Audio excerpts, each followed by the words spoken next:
right, thank you, Eric. Let's give a round of applause for Eric Maroon. And also, I'd like to say thanks to all of our staff across the state here, as well as across the country. All of our volunteers, all of our supporters, they've been willing to stand up and fight for what you believe in, even when it was not popular to do so. Unafraid to stand up to confrontation. Thank you all.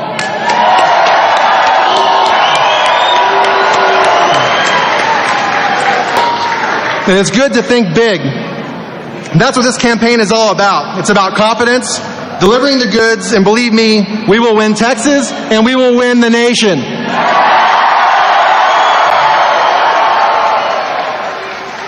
This November, we have a choice. It's a simple choice between two choices. We have Donald Trump and Hillary Clinton. And we are going to run a fiscally conservative campaign, and we will win. That's what Americans deserve from their government. And I want to say this is just an absolutely beautiful crowd. We've got everybody here, all shapes and sizes. That's what America's about. That's what the Republican Party's about. That's what this campaign, that's what our movement is all about.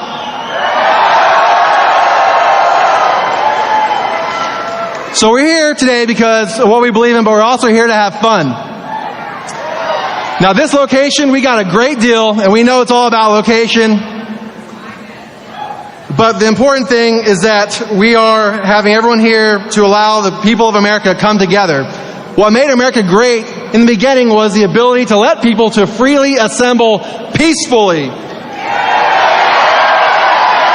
When we are allowed to come together, communicate our ideas, we can refine our ideology and become better than we were before.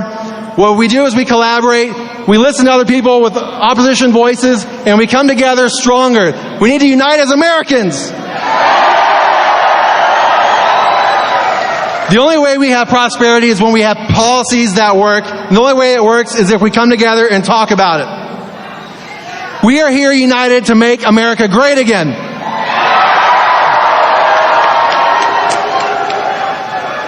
So as we stand united to be great as one people, we recognize that the people must be free in order to achieve greatness individually first.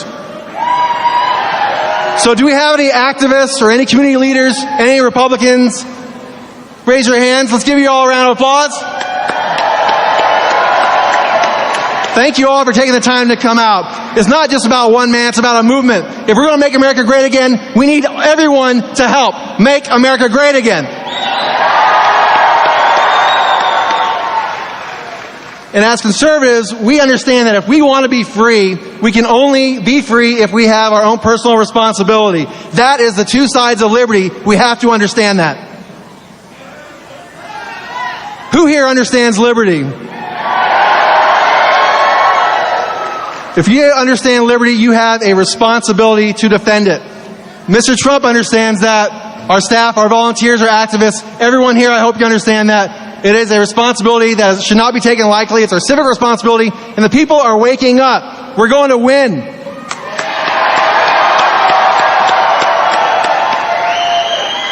We want to make America great again for everybody. Now, before Mr. Trump comes out to speak, first today we have a great lineup of some guest speakers. They understand the American dream and the pursuit of happiness. We've got a very diverse crowd. And since we know that our rights come from our Creator and not our government, we're going to start with pastors. Do we have any pastors or spiritual leaders here in the crowd today? We've got a few. I know we do. Let's give them all a round of applause. It's important to understand the principle of religious liberty. It's the fundamental backbone of what this nation was founded upon. I'd like to introduce my friend, who's a first-generation legal American immigrant. He loves this country. He has love in his heart. I know him. He's my brother. Everyone, please welcome Pastor Johnson Joy.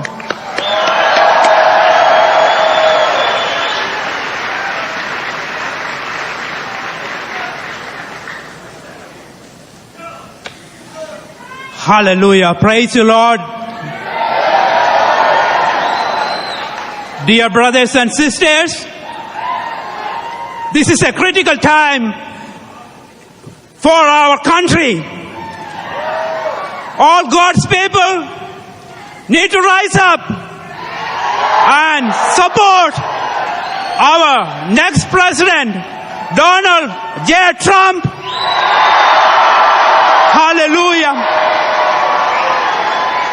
We need to be the hands and feet of Jesus Christ to this world. We need to love everybody the same. We are a movement. This is a revival movement that Mr. Trump has started. And right now, let's pray in the presence of our dear Lord. Hallelujah. God of Abraham, God of Isaac, God of Jacob, God of Israel, thank you for being in our midst right now. Pray for my dear brothers and sisters right now. Lord, you have great plans for them. I'm declaring Jeremiah 20:11. The Lord stands beside me like a great warrior. Before him, my enemies will stumble. They cannot defeat me. I thank you, Lord, for Mr. Trump. Bless him, my Lord. No weapon formed against him will ever prosper. You are in control of everything. I thank you, Lord, for this country, oh Lord. You're going to make a change to this country. All the darkness is going to come down in the name of Jesus. I thank you, Lord, for that. Hallelujah. Praise you, Lord, for that. Hallelujah. Thank you, Lord, for everything that you're doing. Your blood of protection around all the people, the rally. I pray for Mr. Trump's family, for Donald Trump Jr., Eric, Ivanka, Melania, all the family, protect them, oh Lord. As Mr. Trump is coming to speak, oh Lord, you be the voice and you be with him, oh Lord. Thank you, Lord, for this great time. We ask all this in the most worthy and precious name of our Lord and Savior, Jesus Christ. Amen.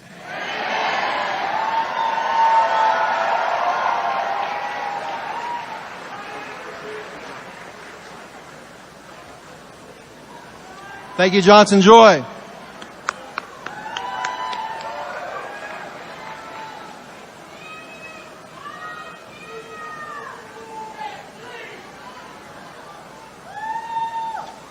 Next, I want to say, do we have any veterans here today? What makes this country great is our Constitution. We have a Bill of Rights, but we have the Second Amendment, which we all know defends all the rest. But it's our veterans who defend us as Americans. So let's give a round of applause to all of our veterans.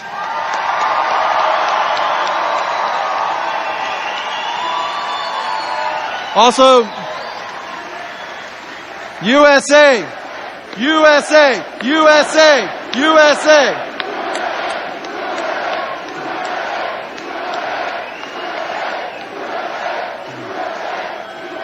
Thank you.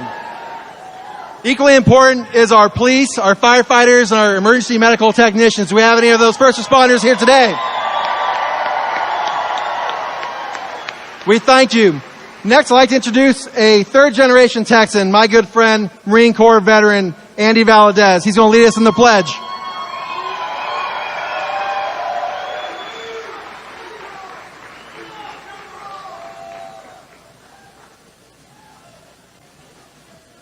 All right. This is an awesome crowd. I was asked to lead the pledge, which is a high honor for me, and I'm so happy to be here. When we first got started with the campaign, there was only a few people, so it's really cool to see everyone here today. I want to personally thank Carol Delgado, who got me involved with the campaign.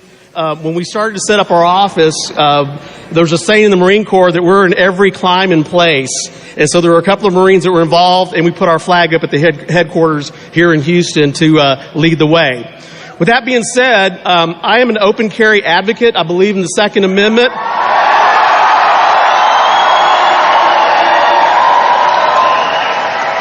And I open carried at headquarters every day. Also at our headquarters, we were the only headquarters that I ever saw in the campaign that had a veteran wall. Every single flag from every service, Army, Coast Guard, Air Force, Marines, and the Navy, don't leave out the Navy, was there.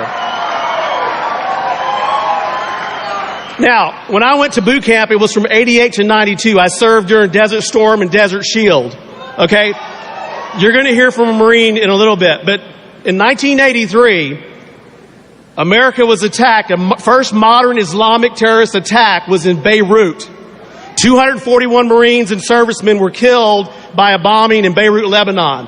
One of my good friends in high school, Lance Corporal Timothy McMahon, was one of the Marines that was killed there in Beirut. So I'm actually, again, it's an honor to be here to be able to say the pledge today.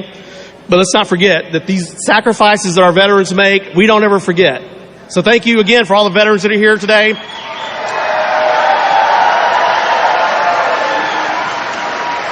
Now, for those of you, thank you. For those of you that have never been through the military, I'm going to kind of indoctrinate you a little bit, okay? When I went to the Marine, of course, every service has their own little deal, but I'm going to teach you how to have a victory shout like a Marine. Anybody want to learn that? Okay, so I'm going to say it once. I'm going to go on 3. You repeat after me, okay? And let's say it really loud. In fact, I'm going to tell this other story. We got tickets to go to the GOP debate here in Houston. Mr. Trump only had 20 tickets available because he has no donors. So they asked the volunteers of the campaign, which I'm one of them, they gave 10 of them to the volunteers, and they said, who else can we invite? We wound up inviting Rolling Thunder. 10 veterans came to the GOP with us. Now, with our little core 20 group of 20, we put the fear of God and the sound of the establishment, because on 3 we went 1, 2, 3, Trump, really loud, and everybody's like, whoa, they're here. And we did it again later. But anyway, it was an awesome debate, had fun. In the Marine Corps, we say a thing, I'm going to do it 1, 2, 3, then you say it after me, okay? 1, 2, 3, hoorah! Okay, we're going to do it again together. 1, 2, 3, hoorah! Awesome, that sounds so great. Okay, so I'm going to say the pledge here. Thank you so much. It's been an honor to be here, and I'm looking forward to seeing the rest of the speakers and Mr. Trump when he comes here as well. Oh, and don't forget the books. Crippled America. If you have not read this book, read the book. Okay? Everybody says, oh, he doesn't have a plan. The details, the plans are here. Okay? Same thing with Time to Get Tough. Pick up the book. And this is not a paid endorsement. I read the book, love the book, and so forth. Okay, join me in the pledge, please. I pledge allegiance to the flag of the United States of America, one nation, under God, indivisible, with liberty and justice for all. We're also going to do the Texas flag as well. Honor the Texas flag. One state under God, one indivisible. Hoorah, thank you.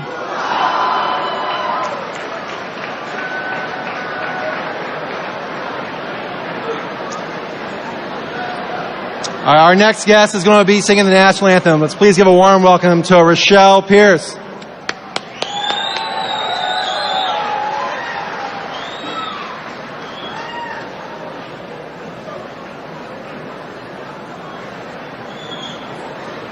Good afternoon. I would be so honored if you would sing with me this evening, please. Oh, say, can you see by the dawn's early light what so proudly we hailed at the twilight's last gleaming, whose broad stripes and bright stars through the perilous night o'er the ramparts we watched were so gallantly streaming, and the rockets red glare, the bombs bursting in air, gave proof through the night that our flag was still there. Oh, say does that star-spangled banner yet wave o'er the land of the free and the home of the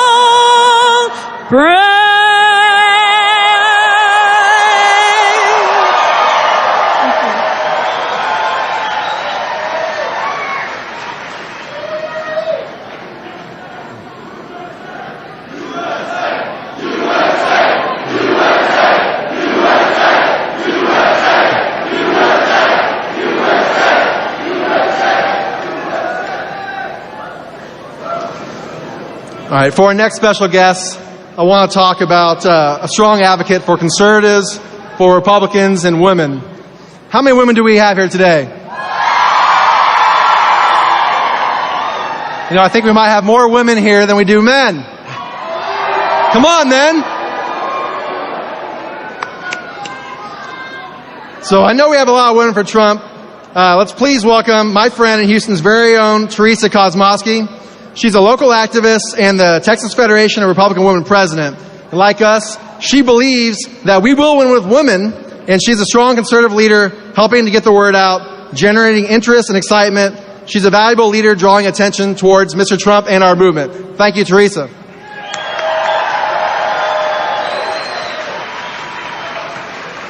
Wow, it is so exciting to be here today.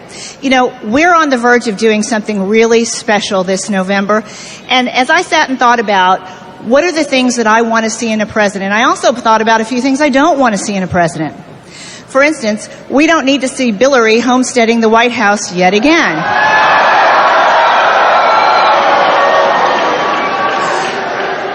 I don't know about you, but I thought we got away from the idea of inherited rulers when we declared our independence from Great Britain. We also don't need a hypocrite for a president.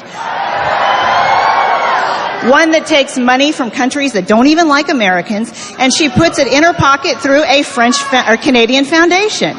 Now, I think if you want to put your money in Canada, you ought to go to Canada, and I'll draw her a map.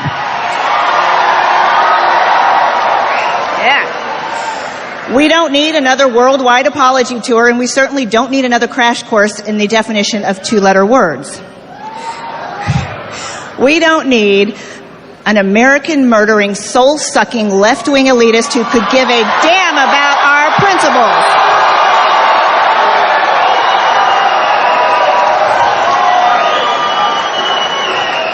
And let me tell you what else we don't need. We don't need to spend 1 minute living in a country where our borders are the least of our concerns because we don't have the military might to swat a fly out of the sky, let alone defend ourselves from foreign invaders.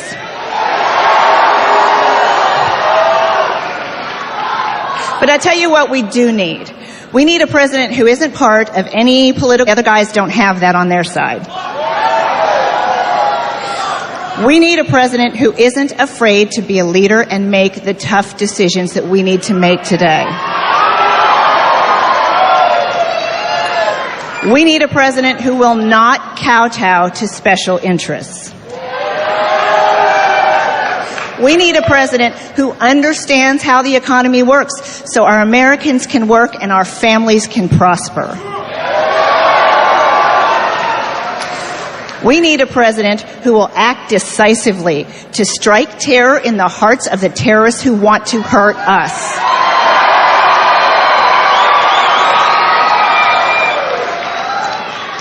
We need a president who will remember to honor the sacrifices of those who serve and have served our countries and their families, and who will refuse to allow bloated bureaucrats to deny them what they have earned.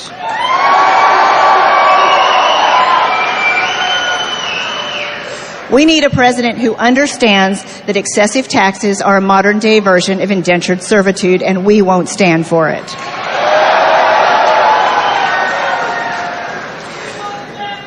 We won't stand for it. We need a president who will not compromise our values or our Constitution for the sake of political correctness.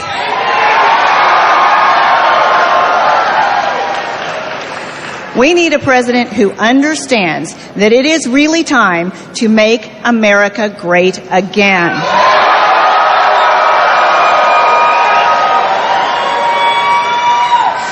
I can promise you that the Texas Federation of Republican Women stands ready, willing, and able to make that happen along with all of you.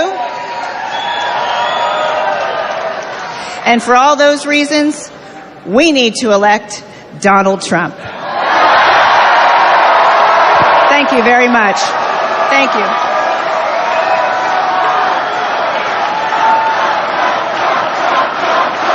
Trump, Trump, Trump, Trump, Trump.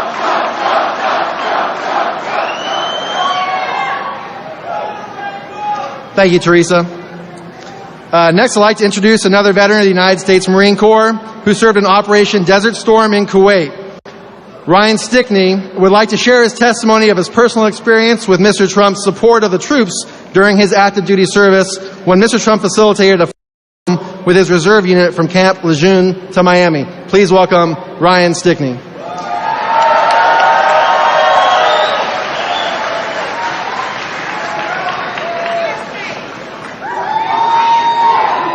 When we returned, we did our decompression time at Camp Lejeune, North Carolina. The entire family cadre got assembled at Miami International Airport to visit us and meet with us on our arrival home from Camp Lejeune on a specific date. Sorry, I didn't write it down. The aircraft that was supposed to transport us home, for some reason, to the best of our information that I got, was diverted, broke down, who knows? Who cares? But somehow the information got back to Mr. Trump. Trump's shuttle was operating from New York to D.C. at the time, and he diverted one of his aircraft to Camp Lejeune. Now, our administration staff told him there was 102 Marines, there was 201. That airplane flew us down to Miami for the first half of our guys. Since I was a newly appointed corporal, I got to stay and go with the second group. That gave us more time in the bar. When we landed in Miami International Airport, no one knew who Trump was.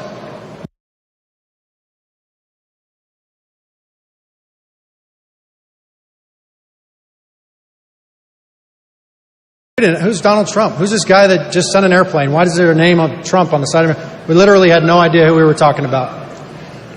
But his devotion to us that day, his loyalty to us that day, I never forgot. And I came forward with that information just recently because I was trying to rebut a comment that was made on a talk radio show. I just wanted to call and give a 2-second rebuttal about how I was treated and my fellow Marines were treated by Mr. Trump back in 1991.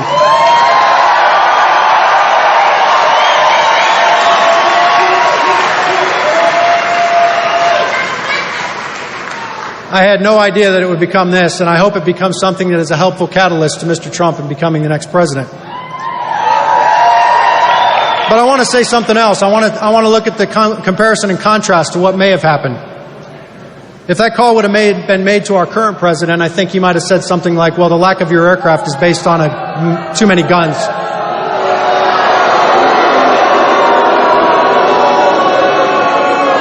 And what infuriates me more is that there was a person in a command position that once said that it was a fault of a video, and what difference at this point does it make anyway?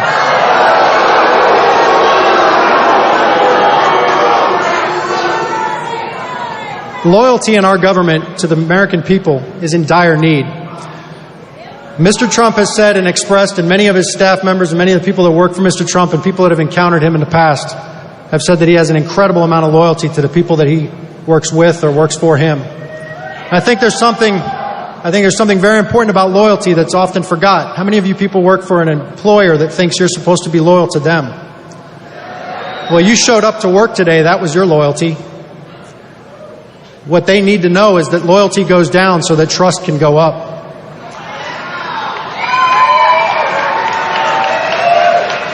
When Mr. Trump said, and he will say it, I'm sure, again tonight, that he will never let us down, in the first time in 30 years of public service, I think I believe a presidential candidate.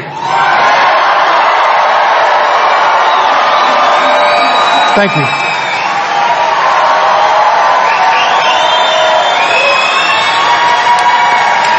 Thank you.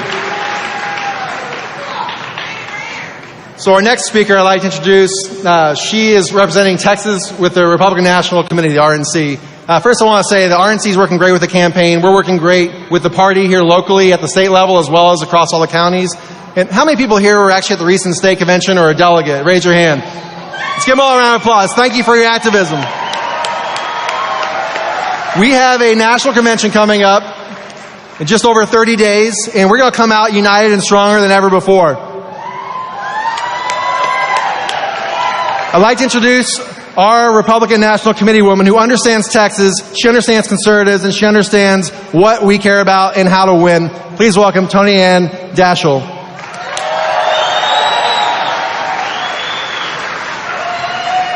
Wow, are you guys awesome? And you're loud.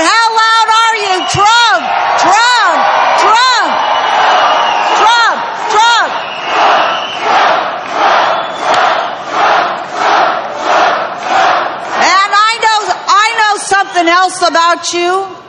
You're all against Hillary. Lying Hillary. Have we been dealing with lies? And have we been dealing with the Democrats lining their pockets with gold? Let's just look at the Clinton Foundation, $2.2 billion. Who is she going to answer to? Not you. We need to stand together. Did they lie to us?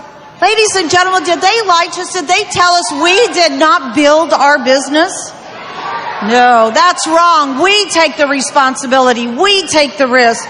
Were we told that Obamacare was going to be lower premiums and we get to keep our doctors? I don't think so. No, our premiums are skyrocketing and we're seeing our limited choices for doctors. Have we had enough? Yes, we have had enough. And it is time to stand up and bring a man in that is going to change things in D.C. Trump. He's a man that is going to serve us. He's going to fight with us. He's going to stand alongside us to make sure our dreams come true. This man has strength. I know we've seen it. He is independent, just a little bit. He is one that we can be proud of to call the next president of the United States. He reminds me of the pioneers of Texas. Did they not come in here? And did they not have to put determination and grit together to create this great state? He's just like those pioneers that fought for this state and are going to fight, and he will fight for us in this state also. We need his independence. We need that grit and determination to make this country great again. He's going to do that for us. Now, let me just talk a little bit. If you know me at all, you know that I have to give you a challenge. You guys have taken the first step by coming to this rally because I know you support Donald Trump. Yes. But this is your challenge. Do you know the date that we have to make him our president? November 8th. And I want that plastered everywhere, on your phones, the refrigerator, in your car. That's your next step. You have to vote. But not just you, ladies and gentlemen. You need to bring in your family, your friends, your co-workers, and you have to start recruiting them to know what Donald Trump brings to the table. This man has so much to offer, and we have to take the challenge to spread that word so that they will go out and vote. Now, there's always this one little problem about Election Day. People forget. And we cannot forget to vote on November 8th. So what your challenge is, build your coalitions, those family, the friends, the coworkers, and it is your job to get them to the polls that day. We need that man that is going to be bold. We need the leader that he is, a leader of leaders. He is the man that is going to take us to make America great. He's going to let our dreams come true. He's going to create opportunity for all of us in this room and everywhere else in the United States, and particularly in Texas. He will break down the barriers, ladies and gentlemen. He's going to break down the barriers. We do not want the government telling us what to do. No.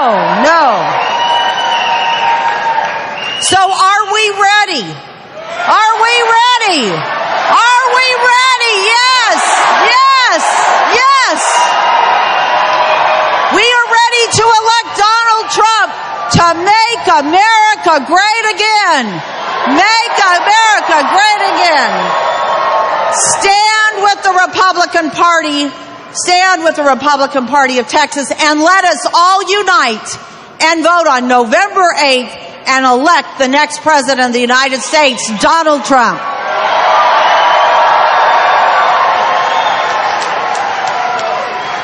All right, thank you, Tony Ann. All right, who wants to hear from the next president of the United States? County parties. We'll be working with the different candidates up and down the ballot. Not only is Donald Trump going to be able to rearrange the map, we're going to win not only in red states, but purple states and maybe even some blue states.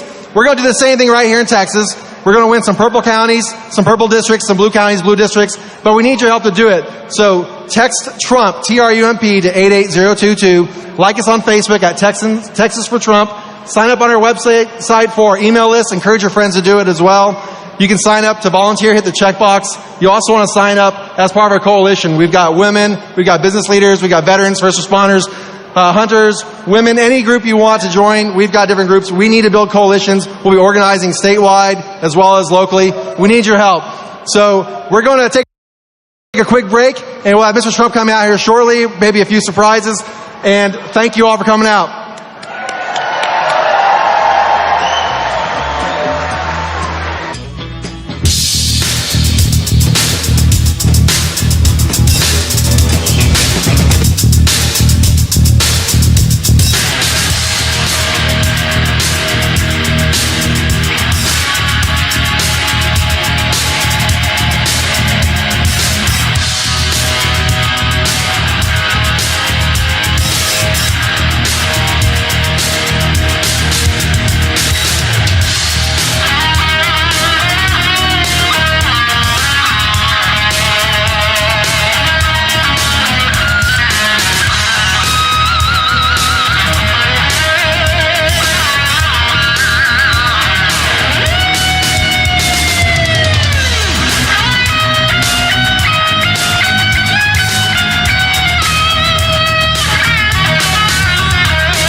The idea of American greatness, of our country as the leader of the free and unfree world, has vanished. I've decided to do something about it. I couldn't stand to see what was happening to our great country. This mess calls for leadership in the worst way. It needs someone with common sense and business acumen. Someone who can truly lead America back to what has made us great in the past. We need someone with a proven track record in business who understands greatness. Someone who can rally us to the standard of excellence we once epitomized. I started with the issue of illegal immigration and proposed building a major wall that would be very high and completely impervious to the flood of immigrants who we don't want or need here illegally. Suddenly, Americans started to wake up to what was going on with regard to illegal immigration. Despite the large number of candidates who were running for the Republican nomination, what I was saying started to really hit home with people. I started drawing very large crowds so that we had to move our rallies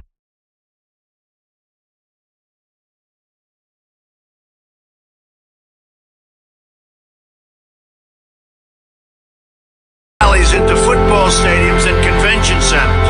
The first national debate drew 24 million viewers, which set a record for cable television. All of a sudden,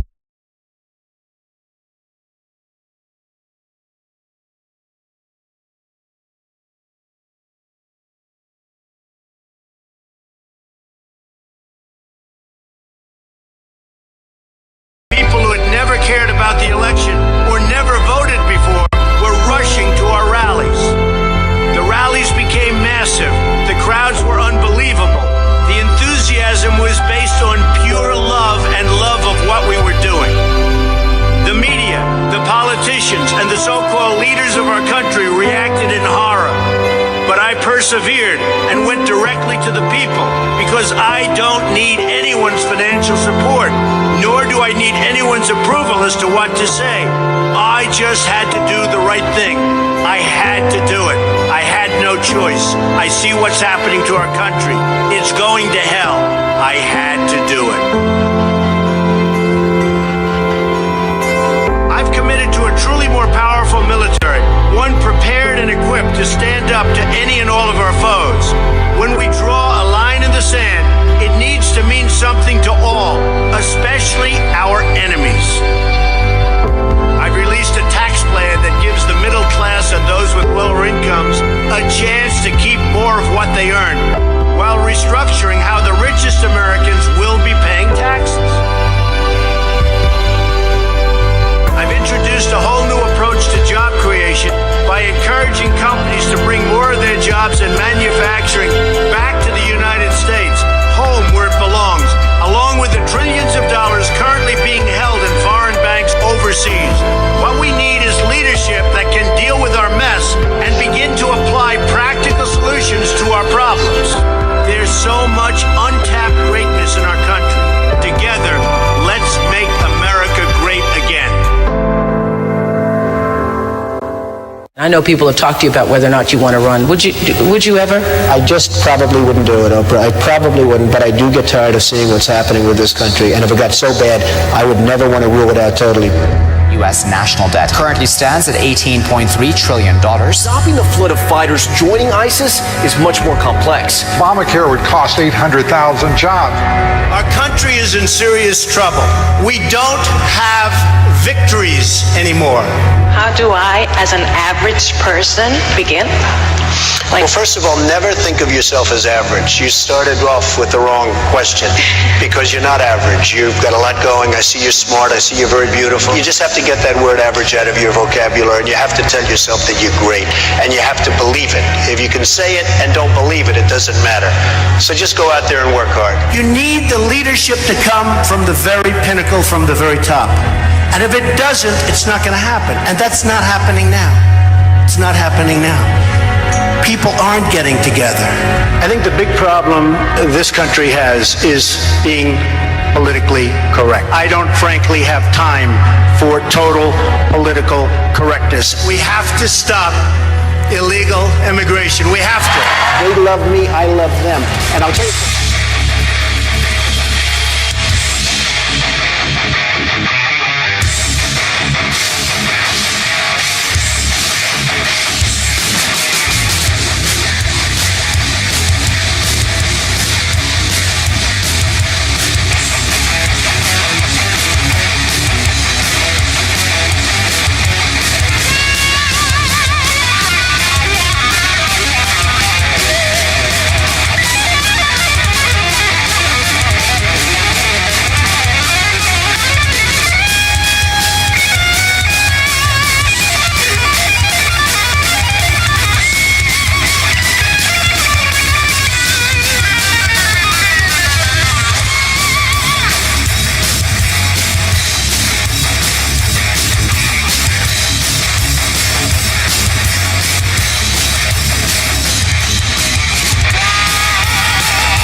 Ladies and gentlemen, please welcome to the stage Pastor Mark Burns.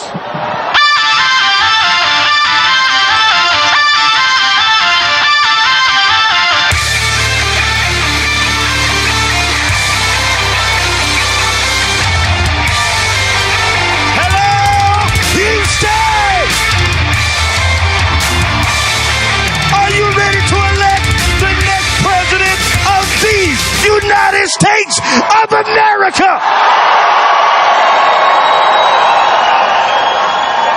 Houston, I'm Pastor Mark Burns, and I am so excited about being here in Houston, Texas. And let me tell you why I'm excited about Houston.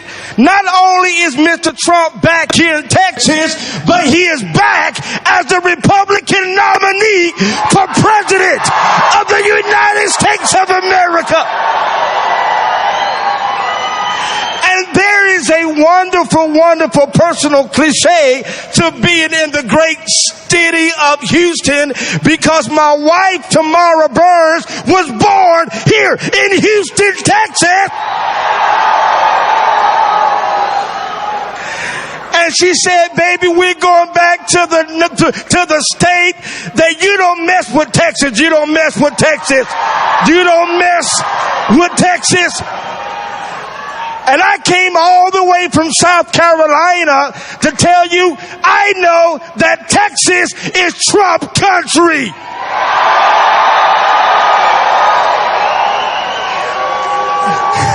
I'm tired, Houston, of crooked Hillary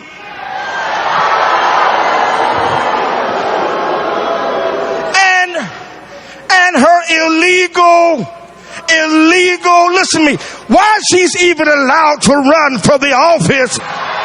She belongs in jail. I'm trying to figure that out. I'm trying to figure it out. She don't belong as the president. She belongs in prison. Prison.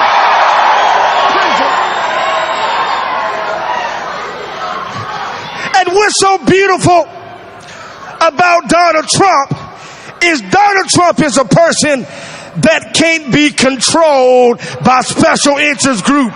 They can't control him. They can't control him. And you know why they can't control him, Houston? It's because he speaks for the people of America. That's you. That's me.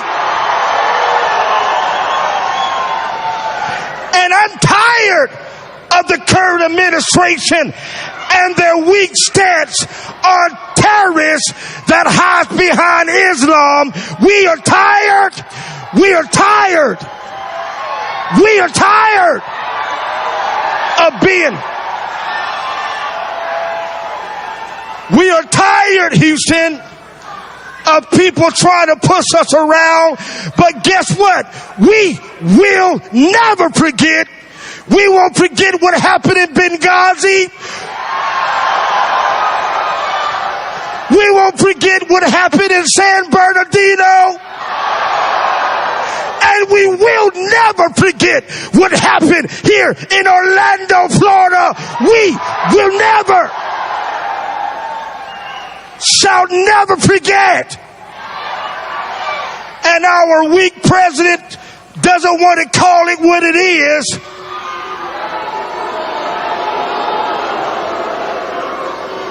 It is radical Islamic terrorism.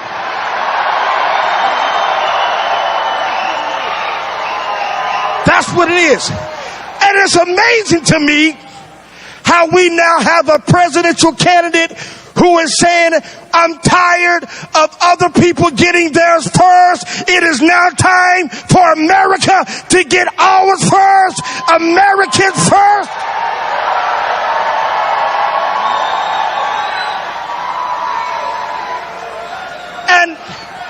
And because he is speaking about us Americans, they want to call him a racist.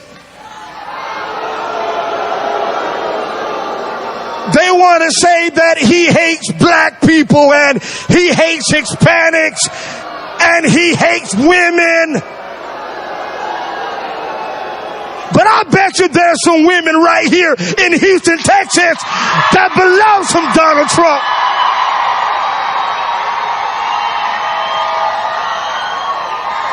Because the Democrats are liars. Democrats are liars. Let me tell you why they're liars. Because Donald Trump is not a candidate that's going to tap dance for your vote. He's not going to do it. He's not going to do it. He is not going to pander out to you, America. He's not going to pander out to black people. He's not going to pander out to white people. He's not going to pander out to Hispanics. He says, I am going to deal with real issues that affects everybody.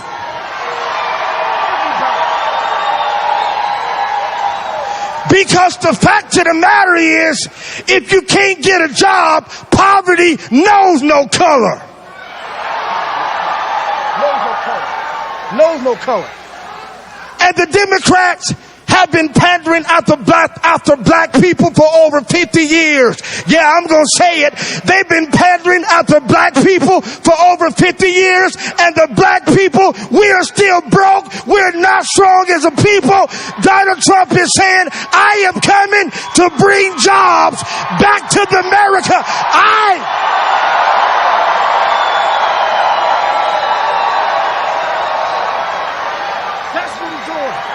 Because the Democrats understand, if I can keep you and I fighting each other based off of the color of our skin, then I won't be focusing on the real issues like jobs leaving the country and making the rich richer and the poor stay poor. Somebody say, we won't have it. We will not have it. Not on my watch, and that's what I know, Houston. You would never let Hillary step foot in the White House. Never. Never.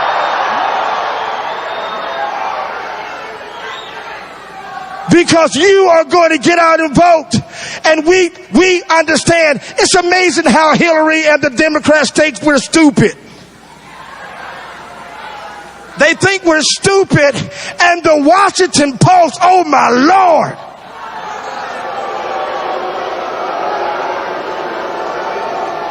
Did you read that about what the Washington Post said? They're talking about some 30 delegates are trying to scheme, and they're trying to block, our candidate Donald Trump from getting the nomination. That's ludicrous.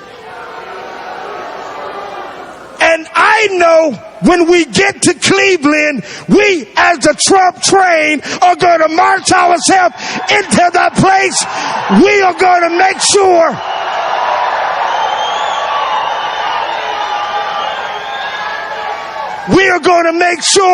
that nobody takes that nomination, because Donald Trump is going to say these words: I, Donald Trump, accept the nomination for the Republican President of the United States of America. Because with your help and with my help, we, with Donald Trump, will make this country great.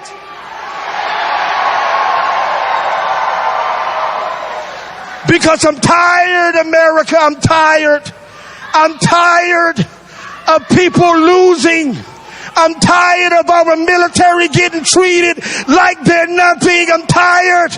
And guess what? Blue lives do matter. Blue lives matter.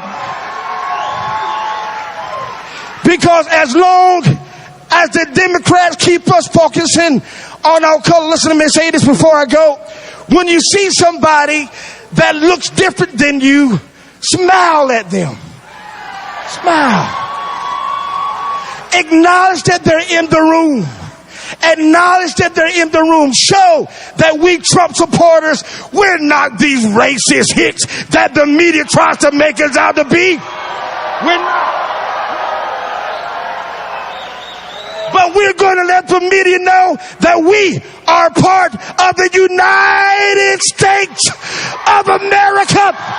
We are one people. We are one voice. Because USA.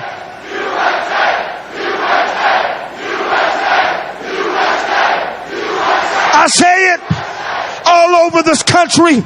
I say it all over this country that there are no black people.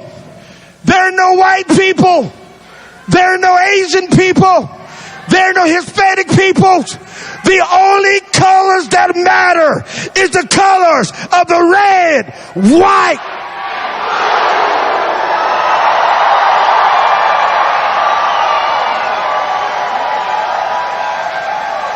And you're going to make sure, Houston, that you get out and vote. You're going to vote. You're going to vote. You're going to tell your neighborhoods to vote, because we are not ashamed to support Donald Trump for President of the United States of America. We are not ashamed. We're not ashamed. Somebody say, we're not ashamed. We're not ashamed, and we're coming for the Democrats. Hillary, we're coming for you. We're coming for you. We're coming for you. And we're going to march ourselves to the White House to welcome Donald J. Trump as the next president of the United States of America. God bless you, Houston. God bless America. I'm Pastor Mark Burns, and you better get out and vote for the next president. God bless you all. Shout, Trump! Trump! Trump! Trump! Trump!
for Mr. Trump, Mr. Steve Miller.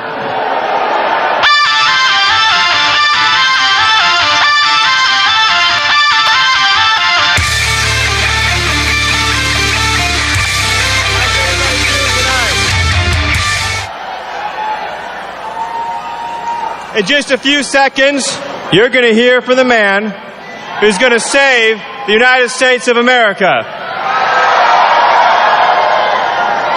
Now, there's a few very big issues in this election, and I'm going to talk about a few of them very quickly with you. Now, one of the biggest issues in this election is the issue of border security. Now, all of you in this state have seen what open borders has done to this country. You've seen its effect on our schools. You've seen its effect on our hospitals. You've seen its effect on our wages, our jobs, and our security. Now, year after year after year, as working people have suffered and families have suffered, have our politicians done anything? No. They've delivered only for the special interest. Well, they've let innocent Americans suffer at the hands of illegal immigration. Donald J. Trump is going to secure the border, and he's going to build that wall. And Donald Trump, he's going to build that wall for every single American citizen. He's going to build that wall for every family that wants to raise their kids in peace and safety. He's going to build that wall so transnational gangs can't terrorize our communities anymore. He's going to build that wall because he believes in America, our own people come first, last, and always. This is a matter, folks, as you know here in the state of Texas, this is a matter of life and death. How many innocent Americans have died because we haven't secured our border? How many people have suffered because we didn't enforce our laws? You know, if I see out here the Stolen Lives banners, all of the wonderful parents, the moms and dads who had beautiful children, and they lost those children because the politicians of this country, like Hillary Clinton, don't believe in protecting Americans. Donald J. Trump will always protect Americans. And Donald J. Trump will secure the border on behalf of every mom who had to bury her own child. Now, Hillary Clinton has a different idea for border security. Hillary Clinton says we need to shut down the detention centers. Hillary Clinton says we need to give Obamacare to illegal immigrants. Hillary Clinton says we need to release people when they show up at the border. Hillary Clinton, folks, and you won't hear it in the media, she has the most radical immigration plan in the history of the United States. Hillary Clinton is the first person, really I would suspect, in the history of the world to run for this high office on a pledge to destroy her own nation's borders. Can America elect somebody to the highest office who will destroy the borders of her own country? What can you say about the moral character of a person who's not willing to protect their own citizens? It sounds pretty crooked to me, folks. But each of you has a responsibility, and each of you has a chance, and each of you has the privilege in 2016 to be able to change all of this. Each of you has the chance to ensure that your children can grow up in a country where the American people come first. Each of you has the chance to send all the special interests packing. Each of you has a chance to eject the people who betrayed you, who betrayed your family, and who failed this country for years. So my question for all of you, are you prepared to rise to the moment? Are you ready to rise to the occasion? Are you ready to come together as Americans and to protect the working people of this country? And are you prepared to send a message that politicians like Hillary Clinton, who sell favors to the highest bidder, who betray this country to the highest bidder, who betray you to the highest bidder, will never, ever, ever get to be President of the United States. We've had enough rule by special interests. We've had enough rule by top dollar. We'd have enough rule by the insiders.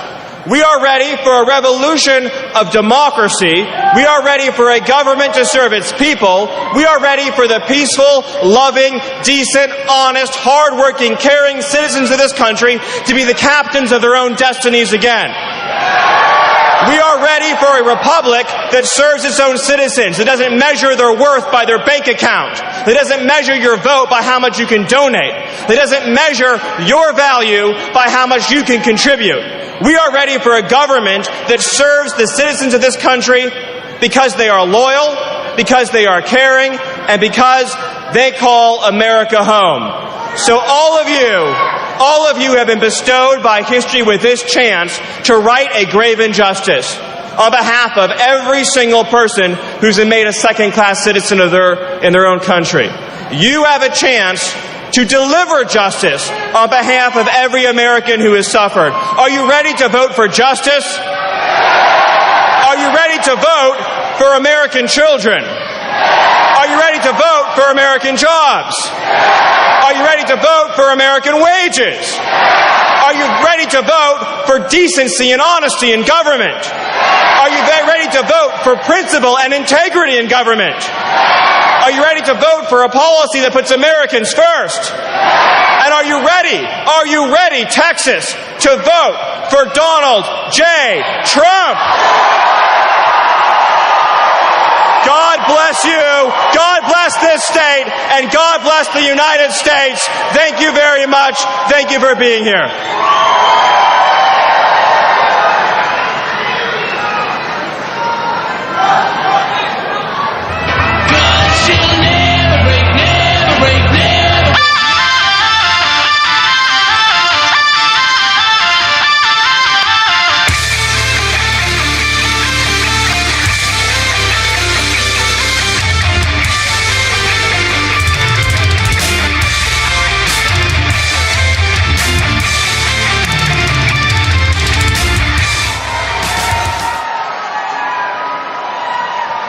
Welcome, everyone.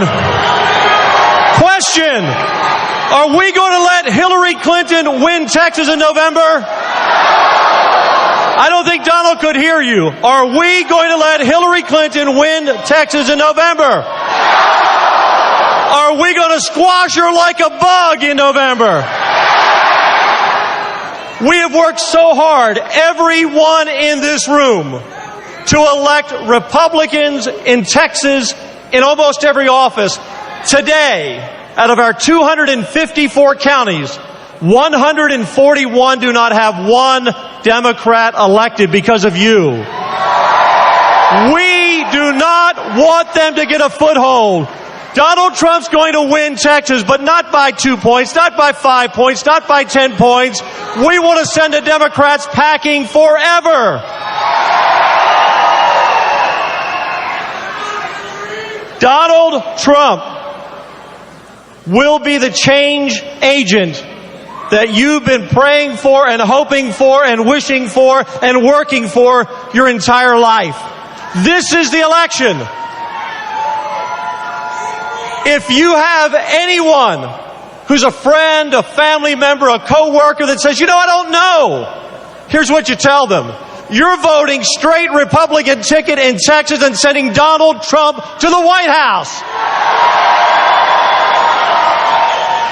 And for that confused person that says, I still don't know, say, look, come January, right after the inauguration, the next president is going to name the replacement for Antonin Scalia. Do we want that to be Hillary Clinton? Who do we want? The next president will most likely nominate and appoint 2 to 3 Supreme Court justices. This is a decision that doesn't just impact those of us here tonight. It impacts our children, our grandchildren, and generations to come. Because Hillary Clinton will nominate a Supreme Court justice who will eliminate the Second Amendment and take your guns away. We're not going to let that happen. I've had the great pleasure today of traveling with Mr. Trump from San Antonio. We had an event there, an event in Houston earlier. And I can tell you, it's the first time I met him. I've watched him. I've listened to him. I heard him. I immediately said after Indiana that I was all in with Donald Trump because we must defeat Hillary Clinton. And he is the man to do it. But I can tell you, I was so impressed. His willingness to listen, to learn, so fascinated about everything in Texas, what we're all about, who we are. And I can tell you in just one day, now that he already has his cowboy hat, I can tell you, we're working on the boots next. I can tell you that this is someone, everyone in this room, every one of your family members, every one of your coworkers, and every one of your friends and neighbors will be proud to call Mr. President. So, just before he comes out, are we going to let Hillary Clinton win in November? One more time, are we going to let Hillary win? Is Donald Trump going to be the next president of the United States? One more Texas time. Who's going to be the next president of the United States? Again. Love y'all. God bless. Mr. Trump will be right out. Thank y'all.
The next president of the United States, Mr. Donald J.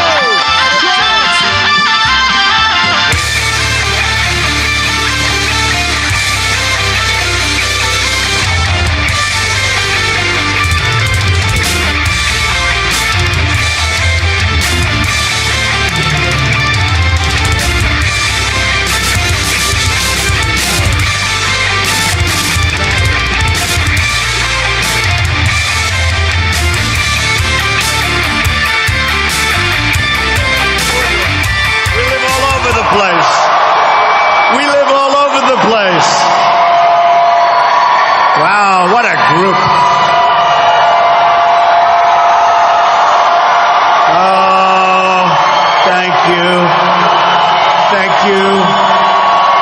I love you. We love Texas. I love you. I love you, Texas.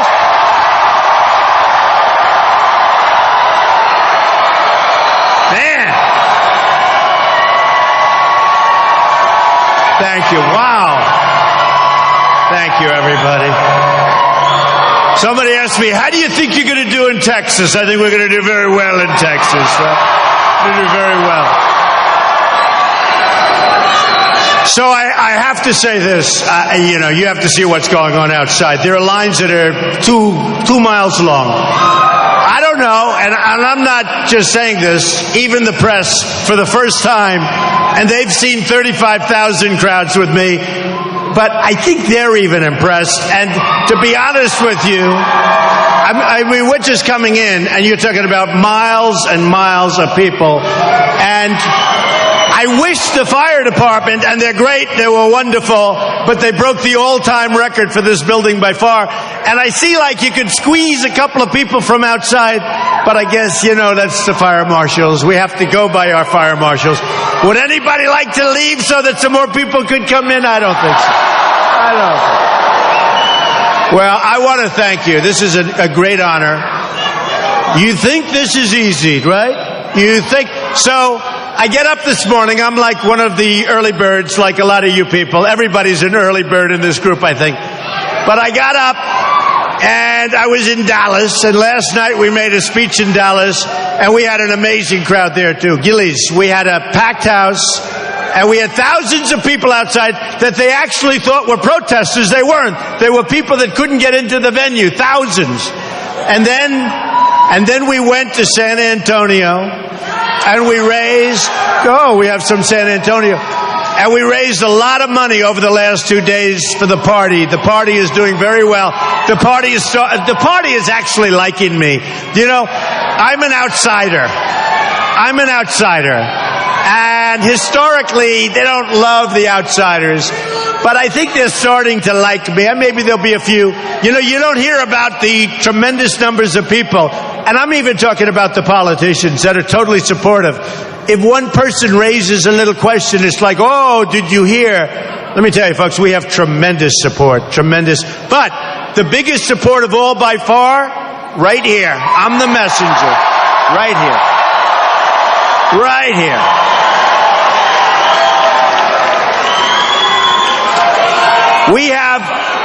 We have support like perhaps nobody's ever had when they've run for office, certainly at this stage. I don't think anybody's ever seen anything like this. Some of the pundits that hate me, they hate me with a passion. Which is great. I mean, I love that. Oh, I love that. Look at that. Mexicans for Trump. Mexicans for Trump. I love it. I love it. I love that. Thank you. Thank you. That's cool, man. And you know why it's Mexicans for Trump? Because I'm going to bring jobs back into our country, folks. I'm going to bring jobs back into our country. And Hillary doesn't have a clue. She doesn't know about jobs. Remember this. Remember this. Her husband signed NAFTA. True. Maybe the worst economic development transaction ever signed in the history of our country. It cleaned out our manufacturing. I mean, I just won so many states, and I got to see these states. I went all over the different states in Pennsylvania, New York, all over the place. And I got to see what NAFTA, the havoc that it wreaked. And it's taken our jobs just like we're a bunch of babies, and moved them to other places. Honestly, moved them all over Mexico. We have states where they'd say, I have statisticians, right? The world's most boring job, but yeah, we got to do it. Somebody's got to do it. And I'd get numbers where certain states lost 50 and 60% of their manufacturing jobs.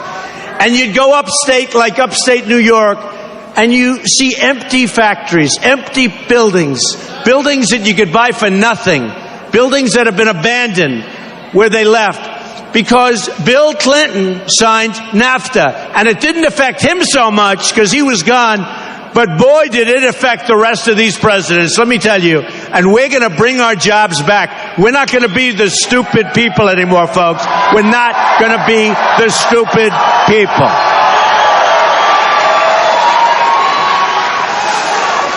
So, what we have, and we'll build the wall. He says build the wall. We're going to build the wall. We have to. We have to. We have to.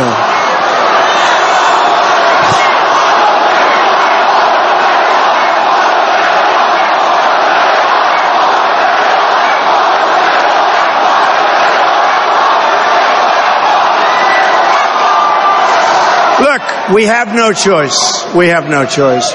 So I just got, 3 weeks ago, I got the endorsement of 16,500 Border Patrol agents, right?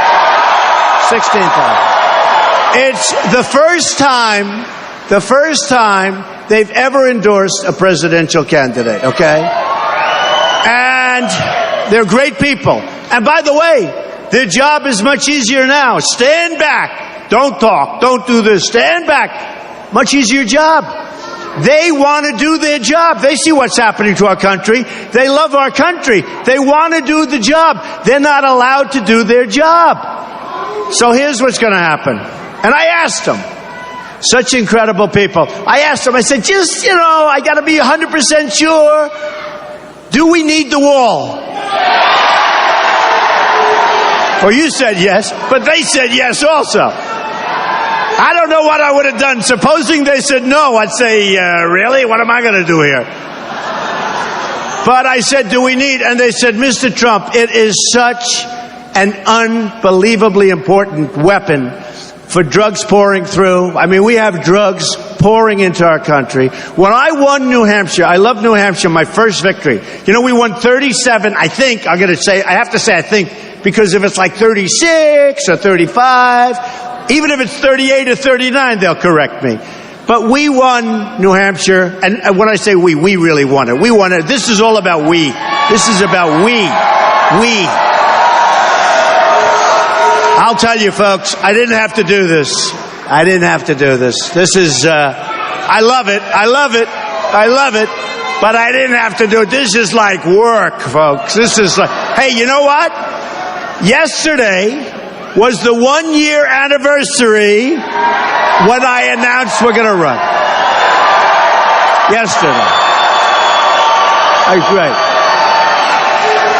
The 1 year, that was the 1 year from yesterday. Somebody said, it's June 16th. I said, June 16th, that's when I decided to do this. And it's been a great experience. Thank you, darling. Thank you. I love you. I love you. I love everybody in this room. I love everyone in this room. And the amazing thing, and we all love each other. I'll tell you what, you see, oh, wow, somebody was protesting. The safest place to be anywhere is at a Trump rally, believe me. The safest place.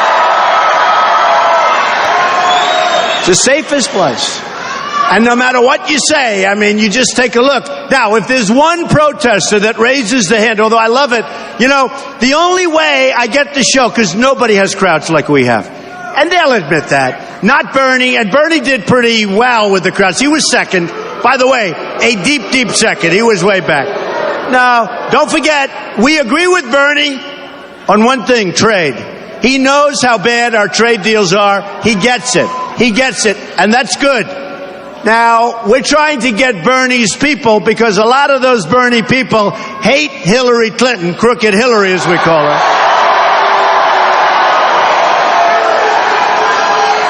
And of course, Bernie hates Hillary Clinton. We know that, that's for sure. One thing you gotta say, he doesn't give up. She's going, is he still here? Is he still here? Who would have thought that I was going to win, 8 weeks ago? It was supposed to be the opposite way. And here we have it from 8 weeks ago, and she's still out there trying to say, can we get rid of Bernie? Is there any way? And just like she can't close that deal, folks, she won't be able to make trade deals.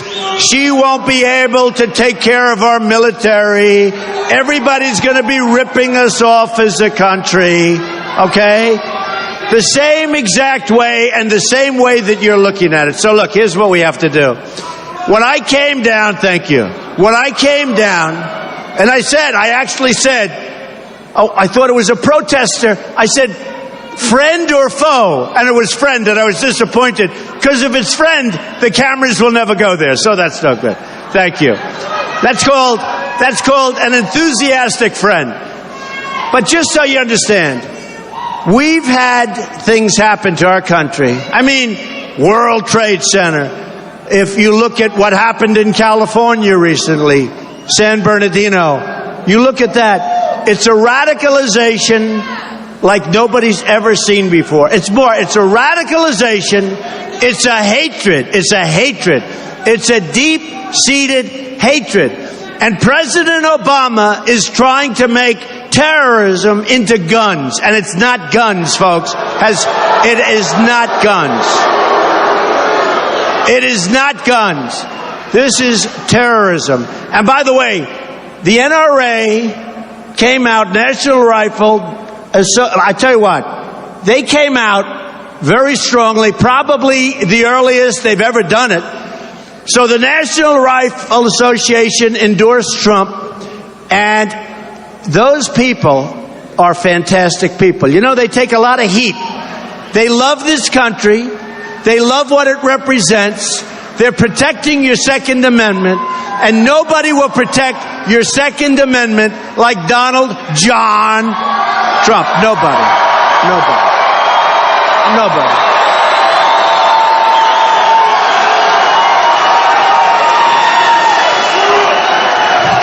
And remember this, Hillary Clinton wants to abolish the Second Amendment. Essentially, she wants to abolish the Second Amendment. She wants to take your guns away, and you see things like we saw over the weekend. Remember this, if you had some of those incredible young people that were so brutally killed over the weekend, or people in Paris, where you have the toughest gun laws in the world, in Paris and France. In Paris, you have the toughest gun laws in the world, 130 killed, wounded, still in the hospital, devastated, they'll never be the same, just horribly wounded. Same thing in San Bernardino. Same thing in our military base, where we had 5 unbelievable soldiers. One of them was a world-class marksman. It was a gun-free zone. You know, a gun-free zone oftentimes means carnage, because let's call them the enemy, which is what they are, and we should declare war on ISIS. We should declare war on ISIS. War. It's war. It's war. And they're poisoning they are poisoning our youth through the internet. They're getting people to go over there. The press calls these people masterminds at the top level. They're not masterminds, folks. They're thugs. They're sick people. And we've got to put an end to it. And if we don't, we're not going to have a country left anymore. We're not going to have a country.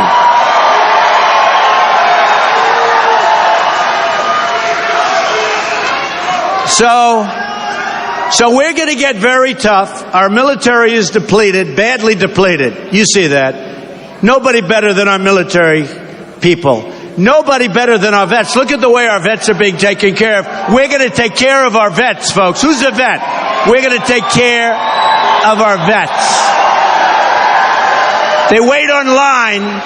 These are great people, our greatest people. They wait online for 5, 6, and 7 days, and they die. They die waiting to see a doctor for a routine ailment. A routine ailment, and they're waiting 5, 6, 7 days. And you see what's happening. You see what's happening. It's like Hillary. It's a corrupt enterprise, okay? It's a corrupt enterprise. And we're going to straighten that out. We're going to make sure they get very quick and very good care. And if they can't see a doctor, we're going to have them go across the street to a hospital, to a private doctor, to a public hospital, who cares? And we're going to pay the bill. We're going to pay that bill. And you know what? That's less expensive, by the way. That's less expensive than what we're doing right now. And you look at the number of deaths. So we're going to take care, very much so. We're going to take care of our veterans. And I'm the one, for the first time in decades, our veterans are going to be treated like they should be treated. They're going to be treated great.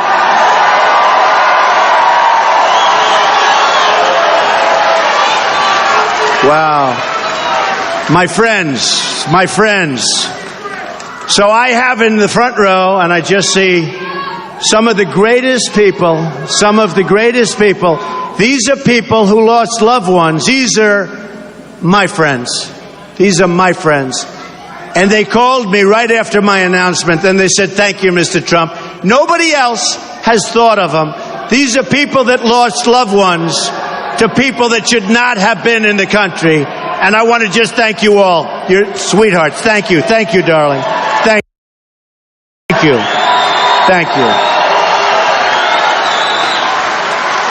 you. Look at the sign. Hold that up. Look at that sign. Wow. Whoa. Gays for Trump. Well, look. Hillary Clinton, crooked Hillary, takes tens of millions of dollars into her foundation, takes tens of millions of dollars from countries that kill gays and that enslave women. And I will tell you, I am far better for women. I am far better for gays.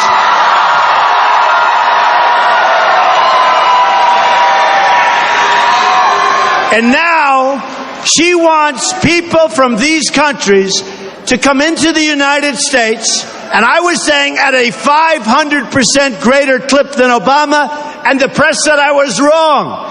Guess what? It was 550%. It was more. 550% more than Obama coming in, and many of these countries, they want to kill gays and they enslave women, and Hillary Clinton wants them pouring in. You tell me, who's better for gays? Who is better? Tell me, who is better for women? Who is better for women?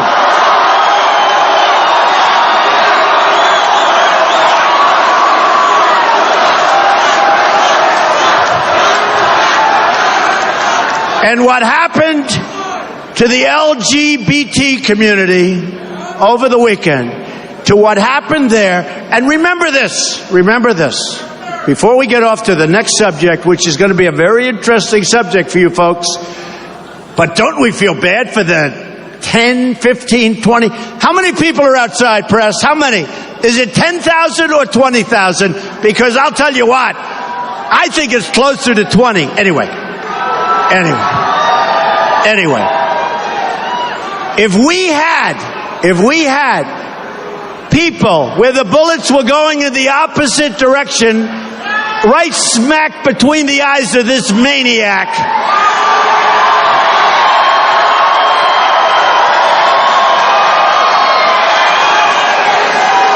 if some of those wonderful people had guns strapped right here, right to their waist or right to their ankle, and this son of a bitch comes out and starts shooting,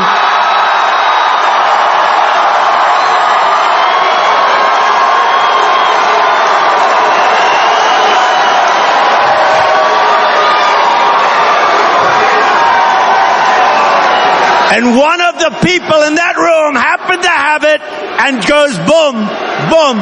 You know what? That would have been a beautiful, beautiful sight, folks. That would have been a beautiful, beautiful sight.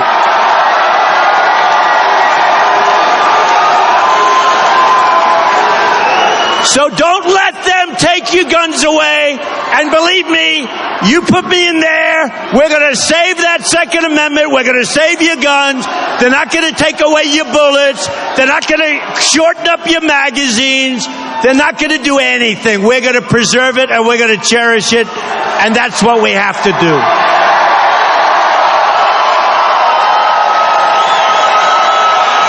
Now, remember this.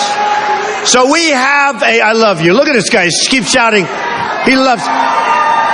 You love me, right? Okay. Hey, you know what? He's a guy, but I love him, okay? He's a guy, but I love him. That's cool, man. All right, so look, we have a lot of things happening. One of the things is by circumstance, we lost a great Justice, Scalia. And on the Supreme Court, we're going to have probably 3 picks, but it could be 4, it could even be 5. It could be a record in the history of the Supreme Court for a 4-year term.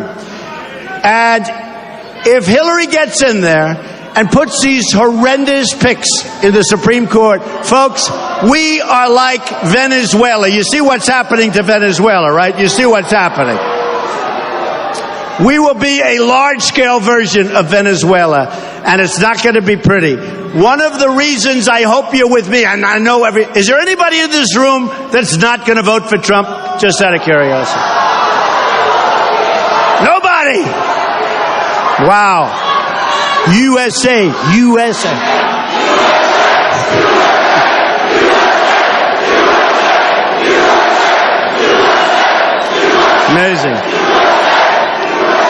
Amazing. Okay, so, ready? So, one of the most, look, defense is always the most important, right? You know, defense is always.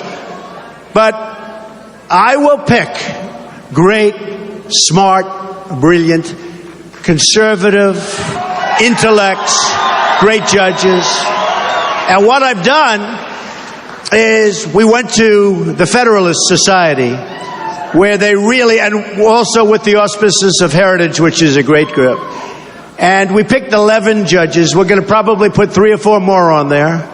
But we picked 11 great judges. And I said, from this group or very similar to this group, we are going to pick judges for the United States Supreme Court. And you're going to be proud of those judges, and they're going to be terrific. Hopefully very much in the mold of Judge Scalia. That's what we want to do, okay?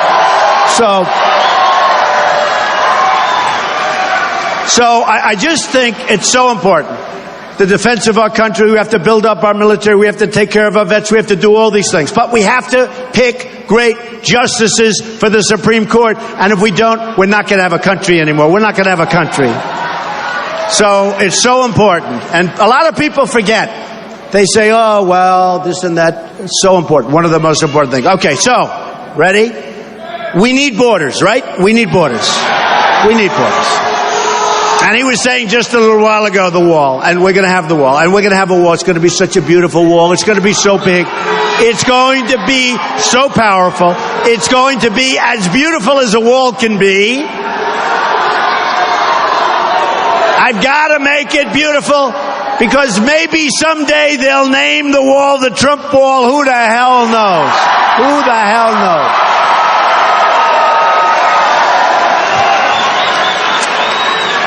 But folks, we have to have it. And the Border Patrol said, Mr. Trump, you need it. Look, here's the story. We need borders. We don't have borders right now. We need borders. We either have a country or we don't. We don't have borders, we don't have a country. All right? And people are pouring in, and we need this, but we also need it for drugs. When I was up in New Hampshire, I was going to say, I spent a great deal of time there, and I got to know the people. And it's a beautiful state, incredible. The beautiful lakes and rivers and roadways and the trees and everything. And I'd sit with a group and I'd say, what's the big problem in New Hampshire? They said heroin. I said, heroin? It doesn't work. I mean, it doesn't fit with everything, the beauty. And it turned out to be a massive problem for New Hampshire. And then I went to South Carolina, I went to Massachusetts, I went all over the place. No matter where I went, heroin and drugs that pour across the southern border. And I said to the people of New Hampshire, my first victory, I love them. I said to the people of New Hampshire, look, if I get elected, we're going to solve your problem. We're going to try and get your youth. And it's not only youth, it's beyond youth. But we're going to try and get people, help them. We're going to help them. We got to make them better. We got to get them off it. It's not easy. We're going to work like hell to get them off this horrible stuff that's flowing in. And it's cheaper than candy. It's cheaper than candy because there's so much of it. It pours in because our leadership, our president, doesn't have a damn clue what the hell he's doing. And our youth are being poisoned. They're being poisoned. And the wall will be done. And you know, interestingly, when I was talking to certain politicians, they said, you don't really build a wall. I mean, you can't really build a wall. Well, we have 2,000 miles. We actually need 1,000, even less than that, because we have a lot of natural barriers, right? Big, strong, wonderful natural barriers. So we need 1,000 miles. The Great Wall of China is 13,000 miles long, and it was built 2,000 years ago, folks. 2,000 years ago. And they didn't have Caterpillar tractors, just so you understand. You know, to the best of my knowledge, they didn't have, and we will not use Komatsu. We will use Caterpillar, okay? We will use Caterpillar. Not using Komatsu. You know, I used to tell the story, and I could see what was happening. I don't know if you saw, 2 days ago it was announced that our trade deficit is the largest it's been in 7 years, okay? Now think of that. How sad. And here I am for years saying our trade.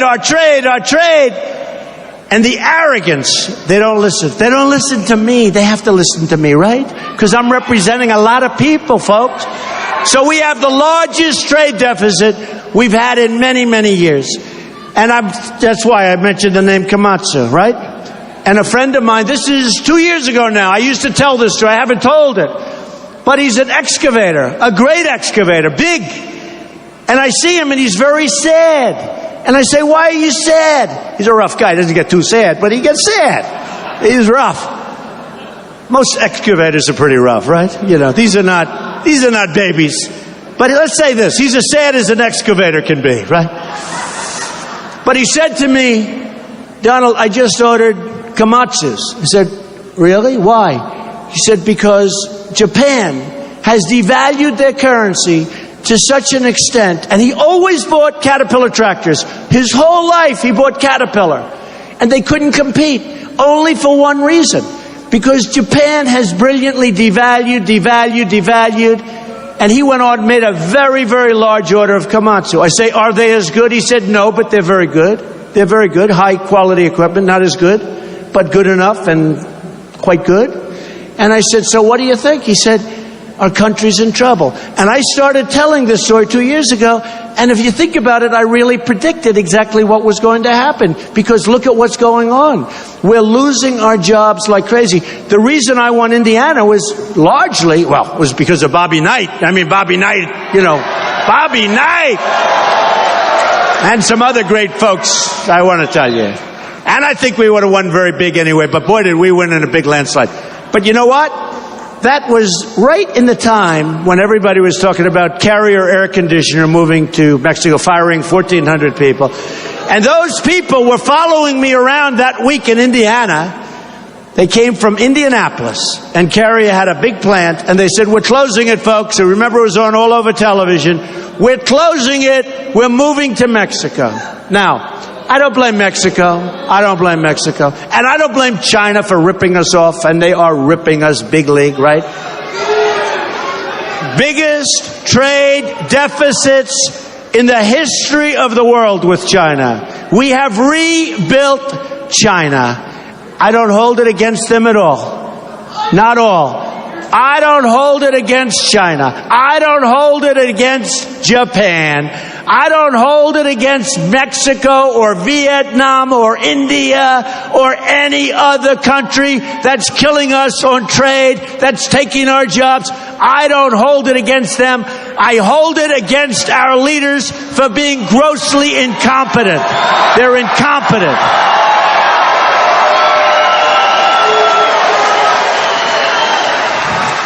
And when they want to take our companies out of our country, there's going to be a price to be paid. There's going to be consequences. No more, folks. No more. No more. No more empty factories that sit there and rot like all over Pennsylvania, all over New York State, all over Maryland. I'm looking at these places. you wouldn't believe what you're seeing.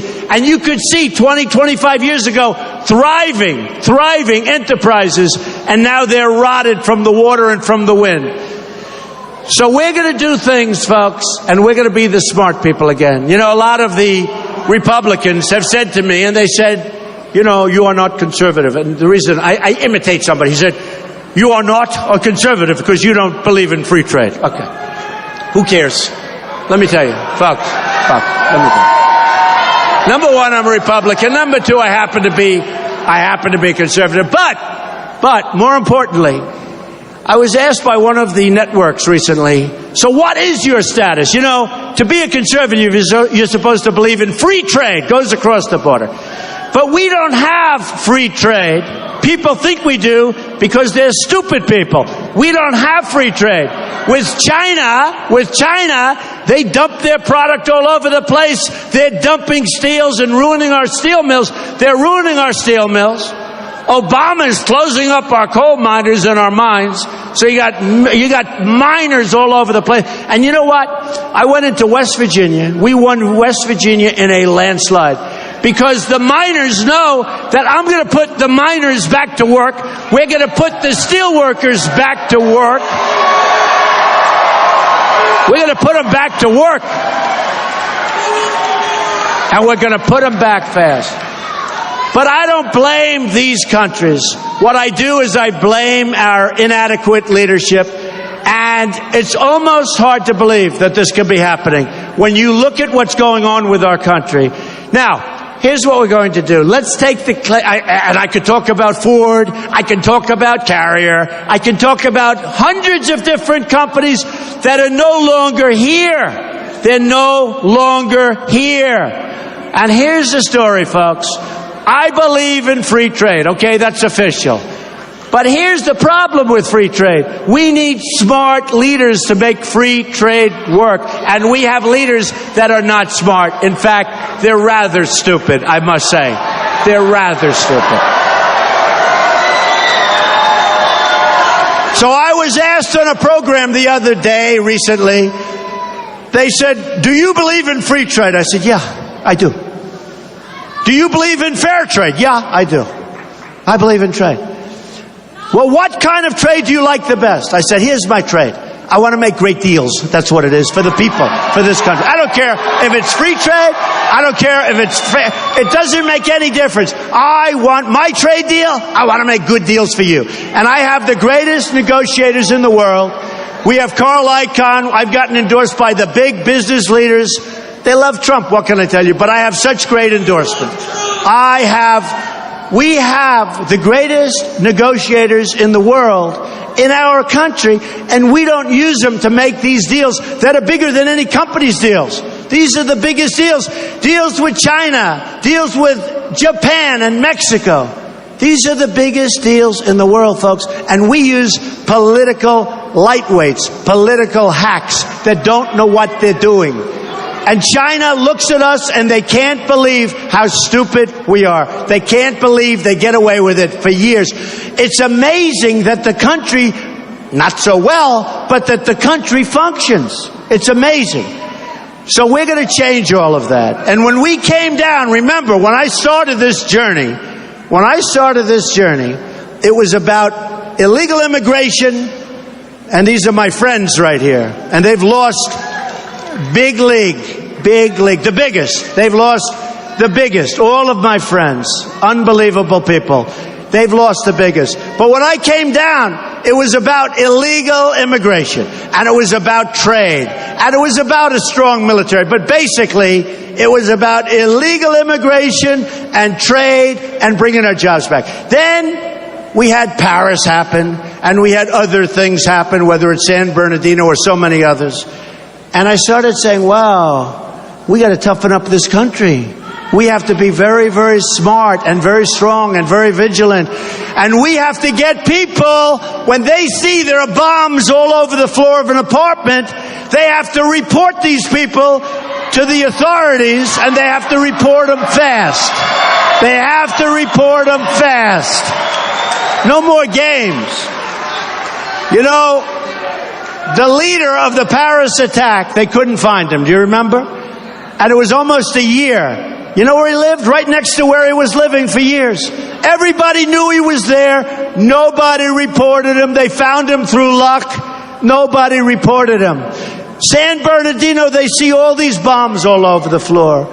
They say, well, you know, not too normal to have bombs all over your apartment floor, right? People saw it. This maniac over the weekend, look at his record. People saw what he was doing. First of all, his wife knew.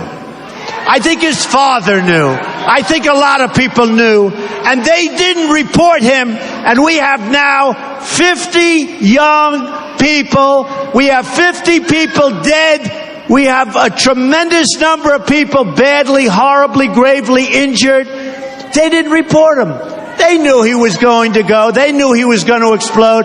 Nobody reported him. Nobody. They have to report. And I've been saying it for 2 weeks, big league. And now all of a sudden people are saying report.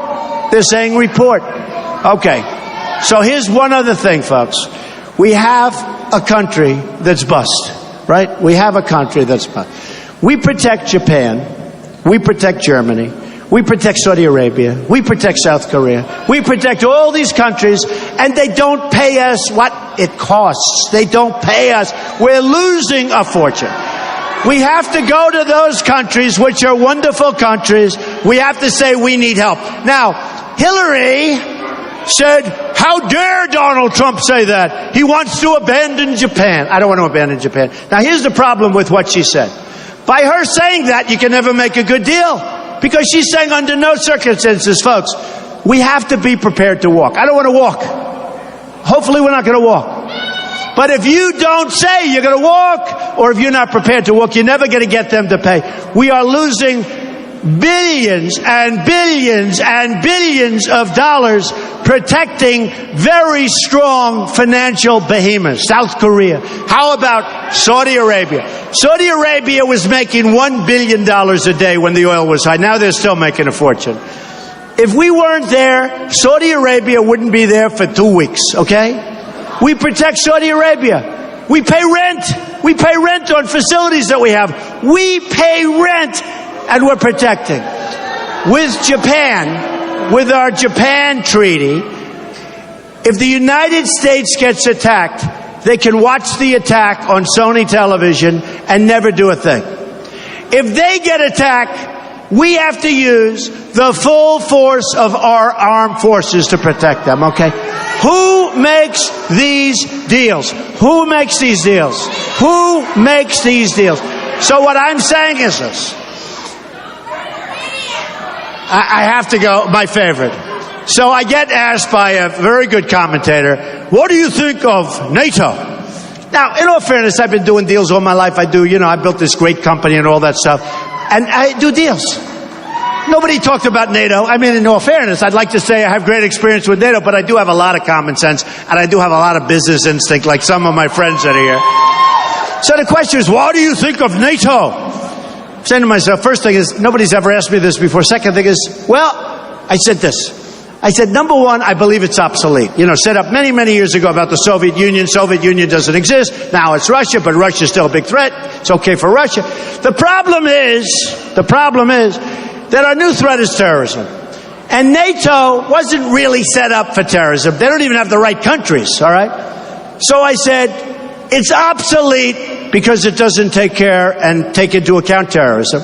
Number two, all of these countries, well, a lot of them don't pay. In the real estate business, I have some friends that are in real estate here. They call it, they're delinquent, right? They're delinquent. They didn't pay their rent. These people didn't pay. Now we're protecting them probably as a fraction, or they pay us much less than they've agreed to pay us. Because nobody asked them for money. In the meantime, we have the highest taxes in the world. We have budget deficits that are through the roof. And by the way, speaking of that, I'm lowering your taxes lower than any other candidate by far. By far.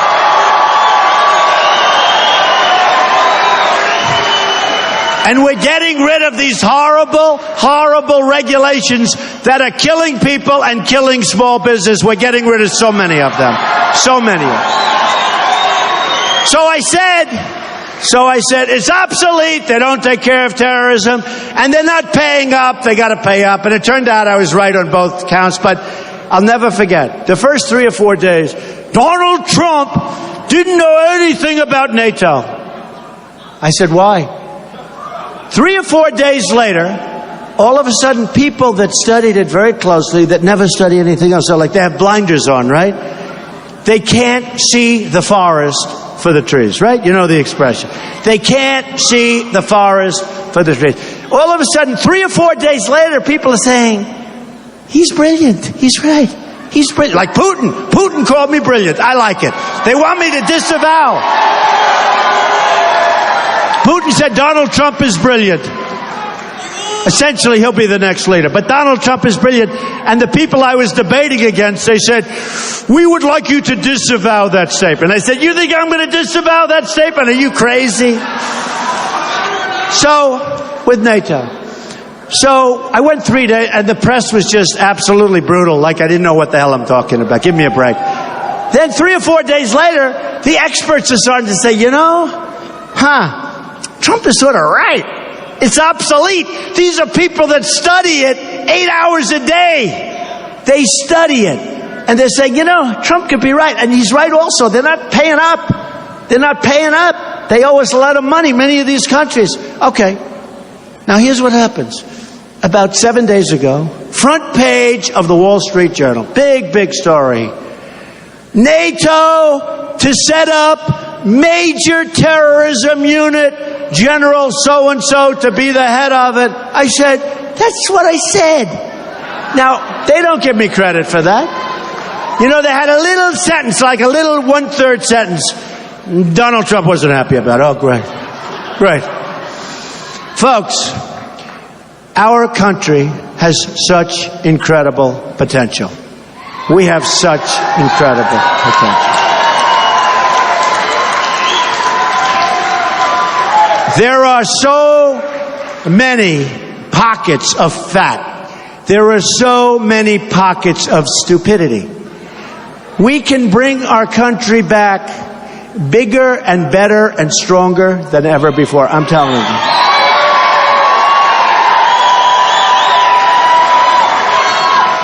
Just on the military. And I said this. I said, again, you have to always be prepared to walk. But just on the military, I said, look, we want to help Japan. We want to be a great ally to Japan. We'll always be friends with Japan. But, they got to help us. Obama sent a general out, and he said, doesn't Donald Trump know? This is true. I promise. Doesn't Donald Trump know that Japan covers 50% of the cost of the military? I said, why don't they cover 100% of the cost of the... Why? Now, if he said 50%, the number is probably 25 or 20%, okay? Folks, we're like the country, and so true, that's being led by the dumb people. It's not going to happen anymore, folks. It's America first. It's America first. It's America first. And we're going to get it going, and we're going to get it going like it hasn't been going in many, many years. I really mean it. My theme, I see all these hats, Make America Great Again. White, red, camo, black, all of these hats. But we're going to, the theme is Make America Great Again. I honestly believe it will be Make America Great Again, Make America Safe Again, safe.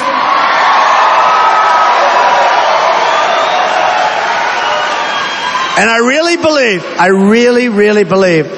that our country can be greater than ever before. I know the people. These are unbelievable. These are unbelievable people. And folks, we don't win anymore, right? We don't win anymore. We don't win. We don't win with anything. We don't win on trade. We don't win with the military. We're going to knock the hell out of ISIS. By the way, we have no choice. We have no choice. We have no choice. But we're going to start winning again. We're going to win so much you people are going to get sick of it. You're going to come up and they're going to call me from Texas. Mr. Trump, sir, you have thousands and thousands of calls from Texas. They're all your friends. They heard you speak one night. Mr. Trump, they're very upset. President Trump, they're very upset.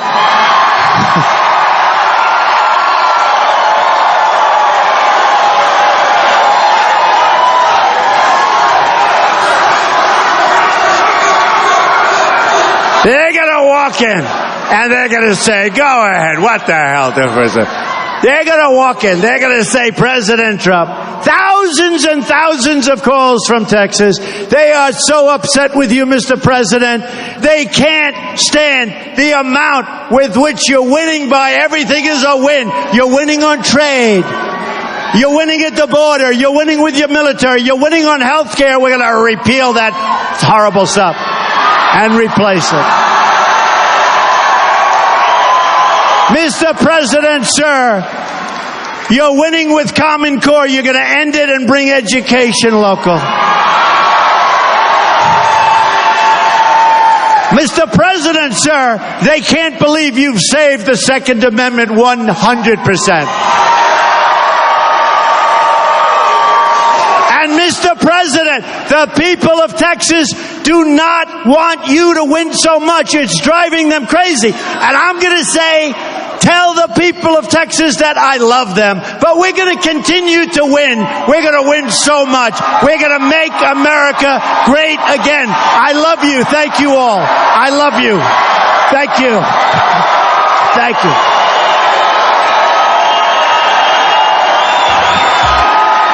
Thank you, everybody. Thank you.